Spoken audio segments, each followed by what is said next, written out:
Rahul മാങ്കൂട്ടത്തിനെതിരെ crime branch കേസെടുത്തു. പിന്തുടർന്ന് ശല്യം ചെയ്തതിനാണ് കേസ്. സ്വമേധയാ ക്രൈംബ്രാഞ്ച് കേസെടുക്കുകയായിരുന്നു.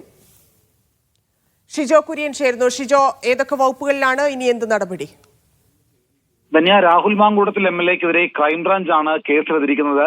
സ്ത്രീകളെ പിന്തുടർന്ന് ശല്യം ചെയ്തു എന്നുള്ള വകുപ്പ് ചുമത്തിയാണ് ക്രൈംബ്രാഞ്ച് നിലവിൽ കേസെടുത്തിരിക്കുന്നത്. ഇതിനകത്ത് പരാതിക്കാരില്ലാത്തതുകൊണ്ട് തന്നെ എന്ന രീതിയിലാണ് ക്രൈംബ്രാഞ്ച് കേസെടുത്തിട്ടുള്ളത്.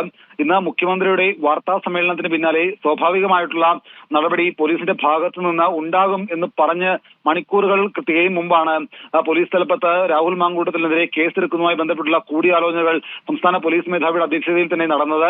അതിന് പിന്നാലെ വൈകിട്ട് 5:45 ക്രൈംബ്രാഞ്ച് കേസ് രജിസ്റ്റർ ചെയ്യുകയായിരുന്നു. ഇനി എന്തായാലും സമൂഹ മാധ്യമത്തിലൂടെയും മറ്റു മാധ്യമങ്ങളുടെയും ലഭിച്ച ഈ ചാറ്റ് വിവരങ്ങളുണ്ട്, അതുപോലെ തന്നെ ശബ്ദ സന്ദേശമുണ്ട്. ഇതിന്റെ അടക്കമുള്ള ആധികാരികത പരിശോധിച്ചതിന് ശേഷം മറ്റ് തുടർ നടപടികളിലേക്ക് കടക്കാനാണ് ക്രൈംബ്രാഞ്ച് തീരുമാനിച്ചിട്ടുള്ളത്. തിരുവനന്തപുരത്തും നിലവിൽ എറണാകുളത്തുമാണ് ഇതുമായി ബന്ധപ്പെട്ടുകൊണ്ട് പരാതികൾ പോലീസിന് ലഭിച്ചിട്ടുള്ളത്.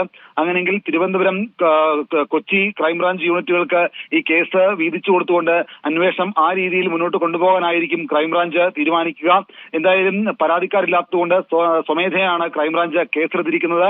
ഇതിനകത്ത് മുഖ്യമന്ത്രി വാർത്താ സമ്മേളനം നടത്തിയതിന് പിന്നാലെ സ്വാഭാവികമായിട്ടുള്ള നടപടി പോലീസിന്റെ ഭാഗത്തു നിന്ന് ഉണ്ടാകുമെന്ന് മുഖ്യമന്ത്രി പറഞ്ഞ് അവസാനിപ്പിച്ചതിന് പിന്നാലെ തന്നെയാണ് കേസെടുത്തിരിക്കുന്നത് എന്നുള്ളതുകൊണ്ട് തന്നെ സാധാരണഗതിയിൽ ഉണ്ടാകാത്ത രീതിയിലുള്ള ഒരു നടപടിക്രമം പോലീസിന്റെ ഭാഗത്തു നിന്ന് ഉണ്ടായിട്ടുണ്ട് എന്ന് നമുക്ക് അനുമാനിക്കാം.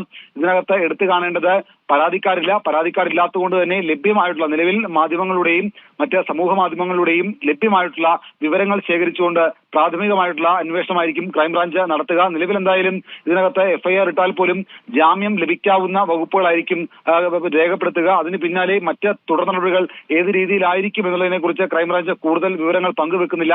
നിലവിൽ എന്തായാലും എറണാകുളവും തിരുവനന്തപുരവും കേന്ദ്രീകരിച്ചുള്ള അന്വേഷണത്തിലേക്ക് പോകാനാണ് ക്രൈംബ്രാഞ്ച് തീരുമാനിച്ചിട്ടുള്ളത്.